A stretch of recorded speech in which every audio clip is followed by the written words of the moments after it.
আসসালামু আলাইকুম। আজকের রেসিপি এগ ফ্রাইড রাইস। প্রথমে 500 গ্রাম বাসমতি চালকে ভালোভাবে ধুয়ে পরিষ্কার পানিতে 30 মিনিট ভিজিয়ে রাখবো। তারপর পানি গরম হয়ে গেলে ভিজিয়ে রাখা চালটা দিয়ে দেবো, আর এর মধ্যে দিয়ে দেবো 1 চামচ পরিমাণ ভিনিগার আর বেশ কিছুটা লবণ।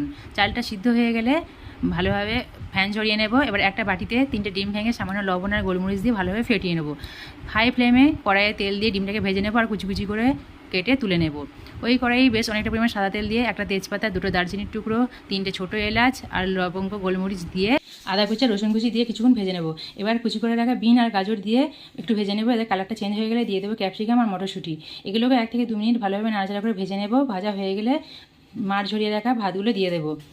এবার এর উপর দিয়ে দেবো লবণ, গোলমরিচ গুঁড়ো, সামান্য চিনি, 4 থেকে 5 চামচ পরিমাণ ঘি আর ভেজে রাখা ডিম দিয়ে নেড়েচেড়ে খুব ভালোভাবে মিশিয়ে নেব। মেশানো হয়ে গেলে অবশেষে ধনেপাতা কুচি ওপর থেকে ছড়িয়ে দিলেই রেডি হয়ে যাবে এগ ফ্রাইড রাইস। আল্লাহ হাফিজ।